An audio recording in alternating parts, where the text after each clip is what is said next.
Diga assim comigo: eu, nesse momento, estou preparado para receber a palavra de Deus. Amém. Capítulo 4, versículo 1 até o versículo de número 16. Diz assim a palavra do Senhor: Conheceu Adão a Eva, sua mulher, e ela concebeu e teve Caim, e disse: Alcancei do Senhor um homem. Tornou a dar à luz e teve a Abel, seu irmão. Abel foi pastor de ovelhas, mas Caim foi lavrador da terra. Ao cabo de dias, Caim, do fruto da terra, trouxe uma oferta ao Senhor. Abel também trouxe dos primogênitos das suas ovelhas e da sua gordura. Atentou o Senhor para Abel e para a sua oferta, mas para Caim e para a sua oferta não atentou. Irou-se Caim fortemente e descaiu-lhe o semblante. Então lhe disse o Senhor: Por que te iraste? Por que descaiu o teu semblante? Se procederes bem, não serás aceito? Repita comigo assim: se procederes bem, não serás aceito? Mais forte, todos juntos, mais uma vez. Se procederes bem, não serás aceito? E se não procederes bem, o pecado jaz à porta, e sobre ti será o seu desejo, mas sobre ele deves dominar. Disse Caim a seu irmão Abel: Vamos ao campo. Estando eles ao campo, Caim se levantou contra o seu irmão Abel e o matou. E disse o Senhor a Caim: Onde está Abel, teu irmão? E ele respondeu: Não sei. Acaso sou eu guardador do meu irmão? Disse Deus: Que fizestes? A voz do sangue do teu irmão clama a mim desde a terra. Agora maldito és desde a terra, que abriu a sua boca para receber das tuas mãos o sangue do teu irmão. Quando lavrares o solo, não te dará mais a sua força. Fugitivo e errante será pela terra. Então disse Caim ao Senhor: É maior o meu castigo do que eu possa suportar. Hoje me lanças da face da terra, e da tua presença me esconderei. Serei fugitivo e errante pela terra, e qualquer que comigo se encontrar, me matará. O Senhor, porém, lhe disse: Portanto, qualquer que matar a Caim será vingado 7 vezes. E pôs o Senhor um sinal em Caim, para que não o ferisse, quem quer que o encontrasse. Então saiu Caim da presença do Senhor, e habitou na terra de Nob, ao oriente do Et. Amém, amados? Queridos, nesta noite, noite de Santa Ceia, noite que nós louvamos ao Senhor, tivemos a alegria, o prazer, a satisfação e a honra de apresentar a Manuele, sua família está aqui. Mas temos uma palavra nesta noite no livro de Gênesis, capítulo de número 4. Primeiro, nós precisamos entender que aqui é uma família, é um contexto de uma família, é um lar. Adão e Eva agora, eles foram expulsos do paraíso, mas é uma família morando fora do paraíso, mas já habitando. E uma família que tem também uma atividade religiosa, porque os dois irmãos, eles ofertam. Os dois irmãos, eles ofertam aí ao Senhor. E esses dois irmãos, eles estão tendo uma prática religiosa, é culto. Aonde que você oferta? Você oferta num culto, para a adoração do Senhor. Então, nesse capítulo de número 4 de Gênesis, nós temos o mundo e a igreja, dentro da família de Adão e Eva. Prestem atenção, amados, nós temos dentro desta família de Adão e Eva, o mundo e a igreja. O mundo e a igreja nessa família estão aqui, representados por Caim e Abel. Caim revela que o nosso maior inimigo não está fora de nós. O nosso maior inimigo está dentro de nós. A pessoa mais perigosa do mundo para você não é o bandido, não é o assaltante, não é o salteador, não é o assassino, mas a pessoa mais perigosa do mundo para nós é aquela que nós vemos dentro do espelho. Essa é a palavra que está nos revelando nesta noite. No capítulo 3, Adão e Eva, eles são vencidos pelo diabo. No capítulo de número 4, Caim, ele é vencido por si mesmo e pela carne. No capítulo de número 3, Eva é seduzida a pecar. E no capítulo de número 4, Caim não aceitou a ser dissuadido, ou seja, mudar de ideia do seu pecado. Nem mesmo sendo exortado pelo próprio Deus.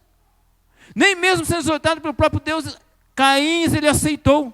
Caim nem sequer aceitou o seu pecado. Caim não aceitou, nem admitiu o seu castigo. Essa palavra nesta noite, ela vai fazer nós refletirmos. Se nós prestarmos atenção, se nós não desviarmos a nossa mente, o nosso pensamento, hoje nós vamos extrair à luz desse texto alguns ensinos nesta noite. Alguns ensinos que traz para a nossa vida. A primeira lição que vamos destacar é que os sentimentos perigosos, eles transpiram dentro da própria família. A família de Adão e Eva é uma prova irrefutável da malignidade do pecado. Vejamos hoje, é muito comum tentar trazer determinada desculpa para o ser humano. Ou seja, dizendo que o meio que corrompe, o homem é o produto do meio, embora isso faça parte da verdade, mas não é de toda a verdade. Quem é que induziu a Caim a ter um coração corrompido? Quem é que induziu a Caim a ter uma malignidade no seu coração? Quem é que induziu a Caim? Foi o sistema? Foi, por acaso, foi a internet? Foi o Facebook? Foi o WhatsApp? Isso não tinha. Vejamos uma coisa, Caim vive num lar, e nesse lar vocês notem que ele não tem parentes, não tem amigos, eles não têm um meio para corrompê-lo, não tem uma sociedade devassa. A mídia não o corrompe, a sociedade não o corrompe, o meio não o corrompe. Toda a malignidade que afeta Caim não vem de fora, mas vem de dentro dele. Ele não sofre influência externa. O meio, como dizia John Locke, não é quem contaminou, mas todo o potencial do mal que destruiu Caim estava dentro dele. Não veio de fora, mas veio de dentro do seu coração. Aquele tempo era o início da civilização, não existia isso que nós citamos. Ele era um ser potencialmente carregado do pecado que destruiu a sua vida. Poderíamos dizer que a verdadeira depravação total já estava lá na sua própria vida. A família de Adão e Eva, ela prova que nem todos sabem lidar com seus sentimentos, nem todos. Vejam, por exemplo, que Caim e Abel são filhos do mesmo pai, são filhos da mesma família, eles tomaram do mesmo leite, eles tiveram os mesmos ensinamentos, eles foram instruídos da mesma maneira, eles foram orientados o que aconteceu no Éden, quem é Deus, como Deus criou. As instruções ali, eles foram criados dentro do mesmo padrão de ensino religioso, de culto a Deus, eles estão cultuando a Deus ali, no temor de Deus, eles ouviram os mesmos ensinamentos, cresceram, correndo, caminhando ali junto, ouvindo as mesmas histórias dos pais. Em 1 João, capítulo de número 3, versículo 12, pode pôr na tela, diz que Caim era do maligno. E João nos diz que nós não devemos amar como Caim amou, porque ele era do maligno, porque ele demonstra o amor aparente, quando ele diz para o seu irmão, vamos ao campo. Quando ele diz assim para o seu irmão, vamos ao campo, ele está dizendo assim, ó, ele, com a voz doce, com uma doçura, ele está dizendo assim, olha, nós somos irmãos, nós somos filhos da mesma mãe e do mesmo pai, nós estamos na mesma estrada, nós estamos no mesmo caminho, nós vamos passear. Quem de nós não iria? Qual de nós, se o meu irmão chegasse, viu, vamos ao campo, vamos ao shopping, vamos ao sítio, vamos pescar? É claro, mas Caim não dá a mínima chance a Abel. Ele mata Abel sem Abel se defender. Ele está dizendo assim, nós somos amigos, nós somos irmãos, nós estamos juntos. Embora houvesse doçura na sua voz, havia dureza no seu coração. Havia um abismo entre o que ele falava e o que ele sentia. Por isso que João 3,12 vai dizer que Caim era do maligno. Caim era do maligno. E ele propunha o que ele de fato realizava. Caim era um hipócrita e Abel era um servo do Senhor. Enquanto Abel amava a Deus e queria honrar a Deus e queria adorar a Deus do jeito que Deus estabelecia, Caim amava a si mesmo, queria projeção para si mesmo, buscava apenas satisfazer os seus caprichos. Ou seja, ele buscava a servir a Deus com o fruto do seu trabalho, com a sua força, e não com o padrão que Deus orienta, que foi orientado pelos pais deles.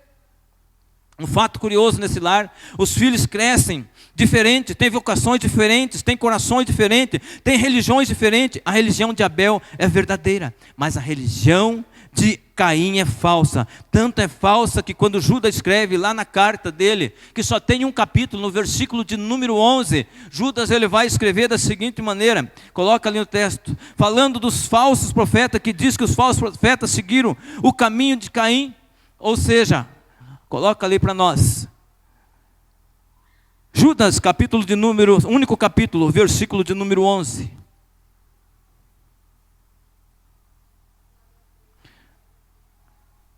Tem a sua Bíblia aí, acompanhe, vai colocar na tela.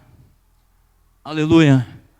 Ai deles, porque entraram pelo caminho de Caim e foram levados pelo engano do prêmio de Balaão e pereceram na contradição de Coré. Ai deles, porque entraram no caminho de Caim e se levaram por engano. Olha, até Judas ele vai citar esse capítulo de número 1 dele, no versículo 11, falando dos falsos profetas. Diz que os falsos profetas seguiram o caminho de Caim, é o caminho da falsa religião, é o caminho das obras, é o caminho da exaltação do homem, é o caminho antropocêntrico, é o caminho que a vontade do homem prevalece, não a vontade de Deus prevalece, não a vontade do Senhor, não os preceitos do Senhor. Ele quer fazer da maneira dele.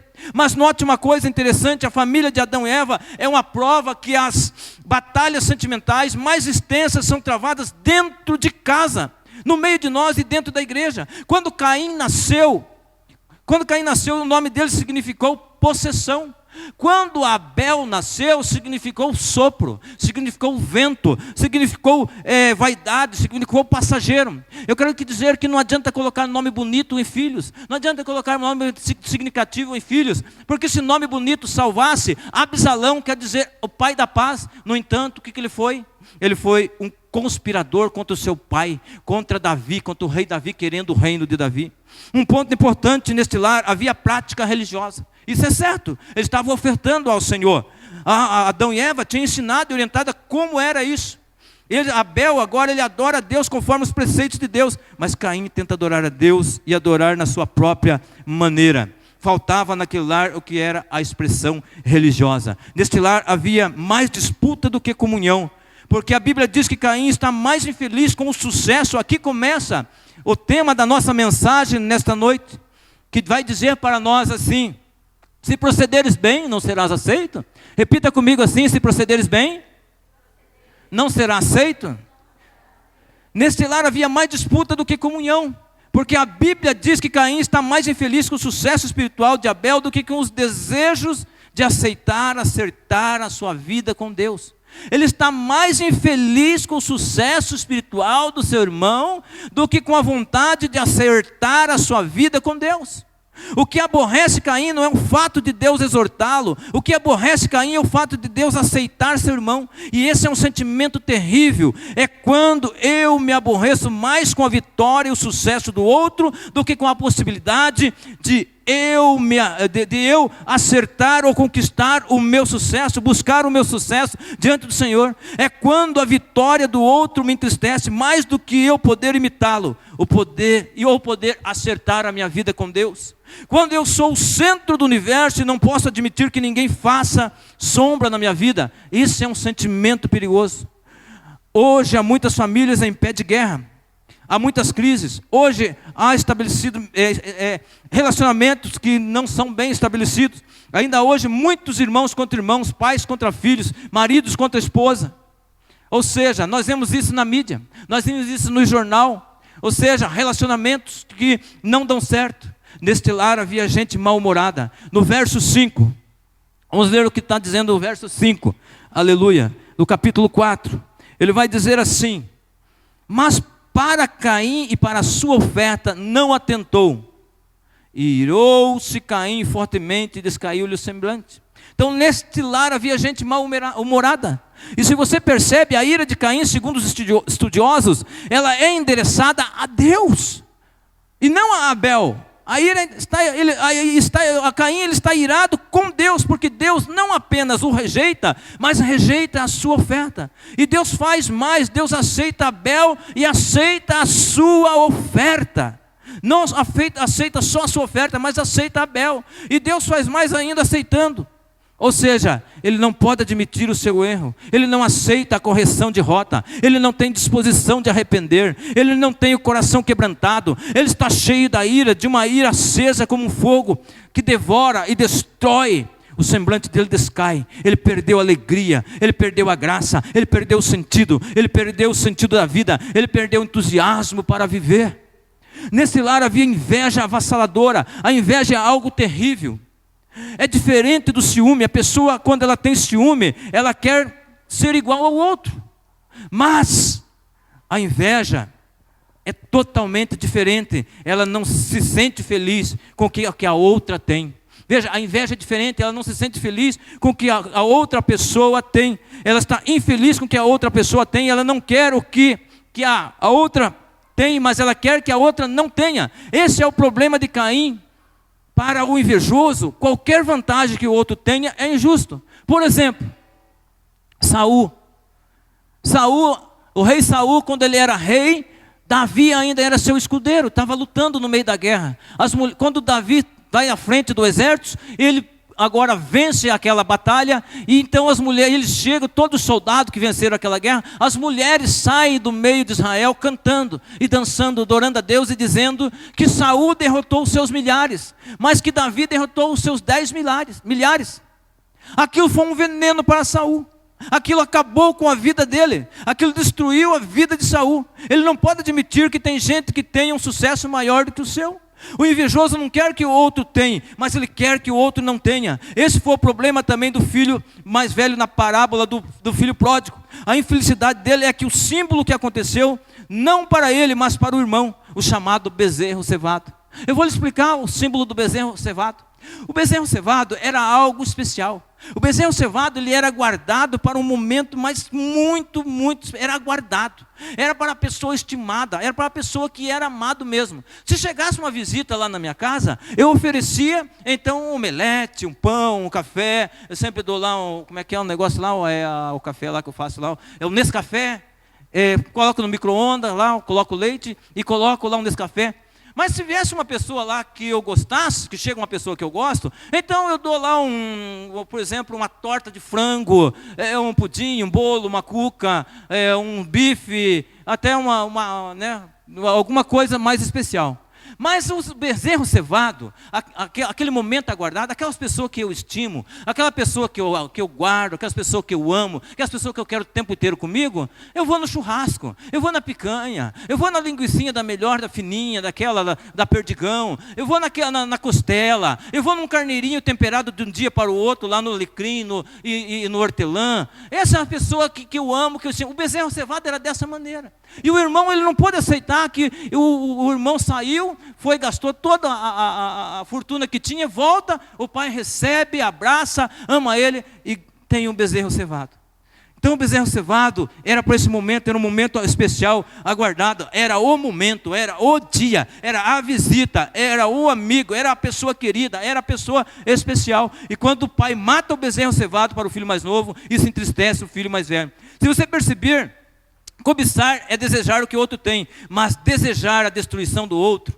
Caim não queria imitar Abel, mas ele queria matar Abel.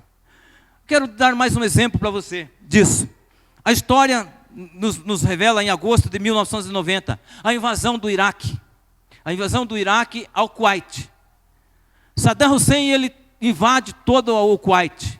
E através de forças americanas, força mundial e das forças armadas americanas, ele foi obrigado a se retirar. Mas antes de Saddam Hussein se retirar do Kuwait, ele toca fogo em todos os poços de petróleo. E ele polui todas as praias. Ou seja, o sentimento deles é assim: não pode ser meu, também não pode ser do outro. Esse é o sentimento de inveja. Esse é o sentimento que passou no coração de Caim. Então ele não pode usufruir. Então ele não pode usufruir. Se ele não pode usufruir, o outro também não pode. Esse é o sentimento. Eu não vou usufruir, mas o outro também não vai. Vou destruir, já que o que não é meu, do outro também não vai ser. Você já percebeu os crimes passionais? Agora de pouco eu falei quando tem relacionamento rompido de noivado, relacionamento rompido de casamento, relacionamento rompido de pai e filho, relacionamento de família. Você já percebeu os crimes passionais como acontece? Todos os dias está no noticiário e termina né, aí com um assassinato. Ou seja, não é minha, da outra também não pode ser.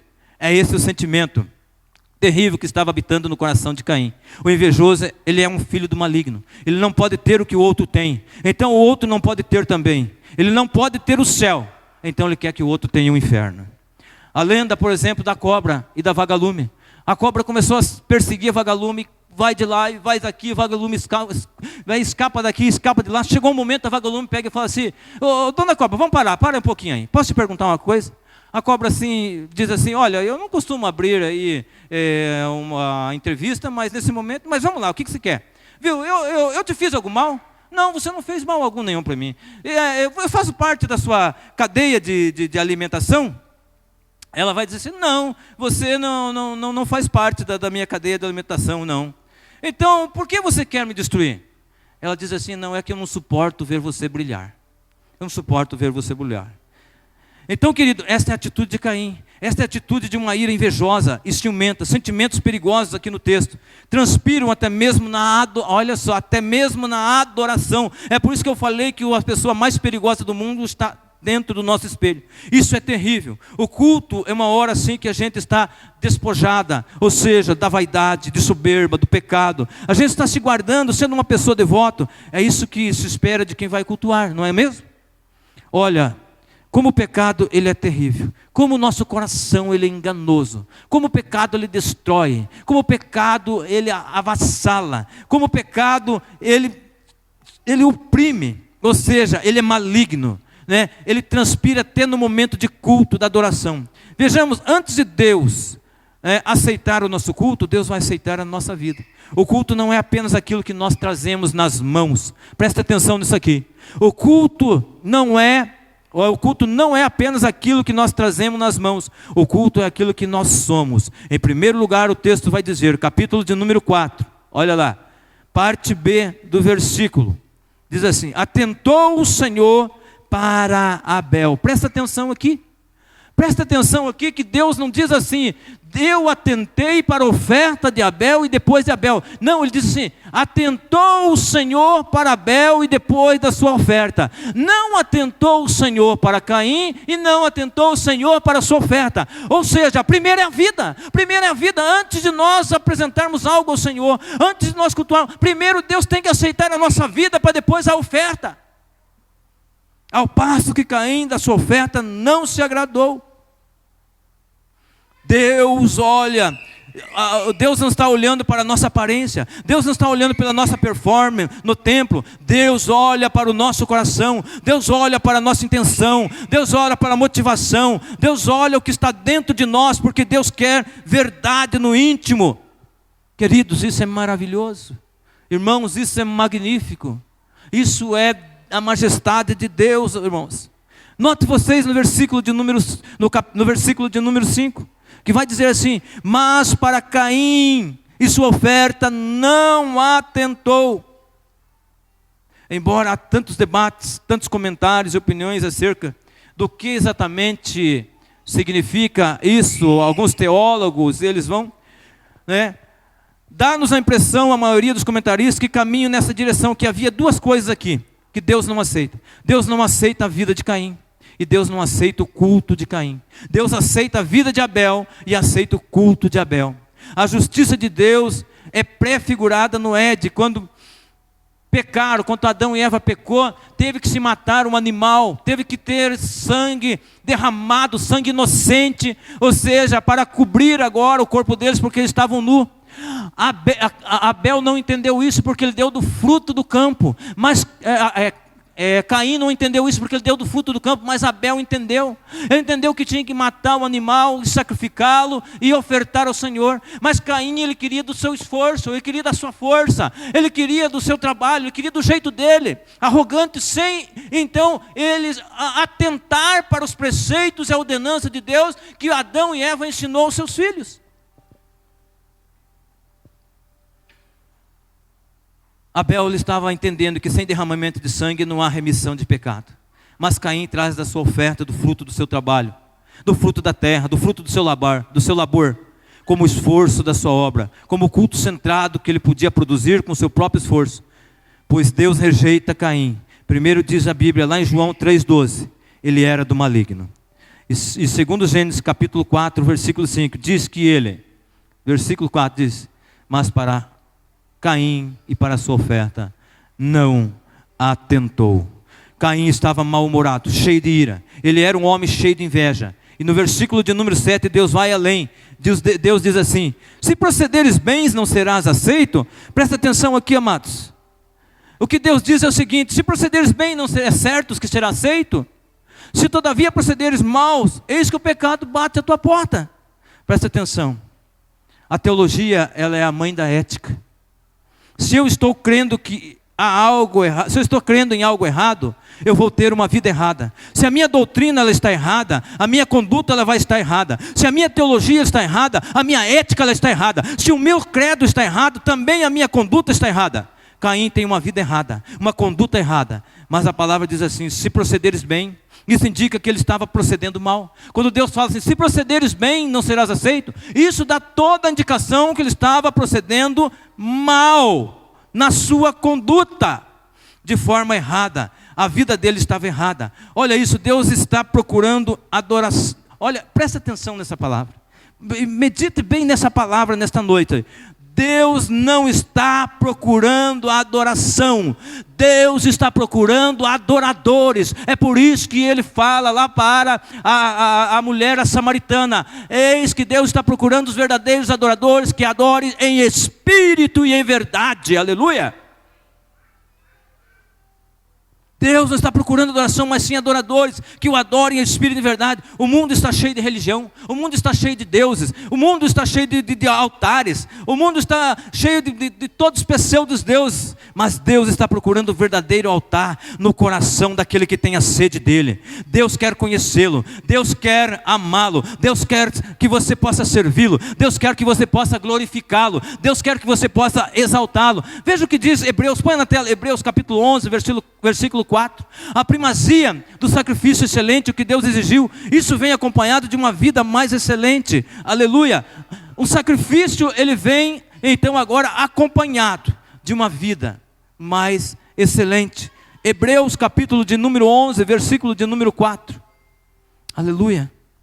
Acompanhe comigo aí na tua Bíblia. Você que traz a espada, não tem vergonha de trazer a espada, de trazer a Bíblia, aleluia.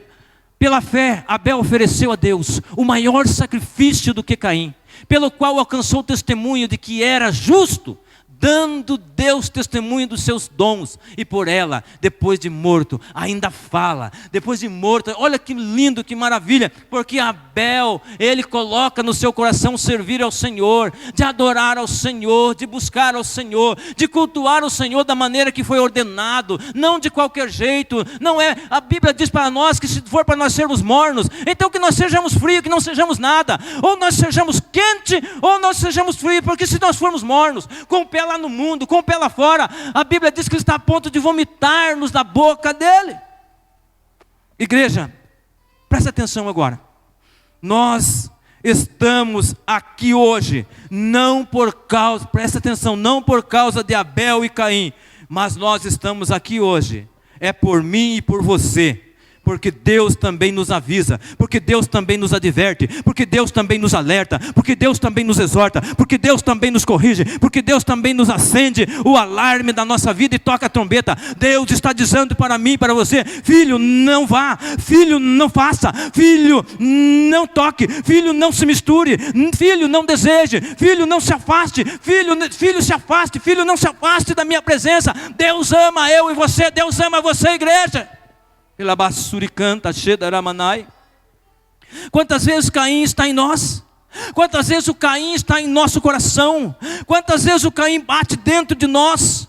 O sangue de Caim corre nas nossas veias. Quantas vezes nós estamos debaixo da pele de Caim? Quantas vezes nós temos o DNA de Caim? Quantas vezes nós somos o Caim?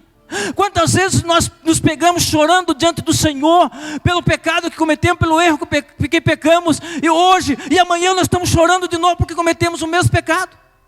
Mas a palavra está dizendo, veja, se procederes direito, não é certo que será aceito? Que coisa maravilhosa, irmãos. Se Deus nos corrige é porque Ele nos ama. Ele está dizendo, meu filho, não vá por esse caminho. Se você fugir desse caminho, se você voltar desse caminho, se você me obedecer, se você me honrar, se você fizer o que é certo, eu vou te aceitar. Meu filho, eu vou te receber. Meu filho, eu te recebo o seu culto. Meu filho, eu vou ter o deleite em você. Eu vou ter prazer no teu louvor, na tua adoração. Deus está abrindo uma porta nesta noite e está mostrando o caminho para mim, para você, mostrando uma direção, aleluia.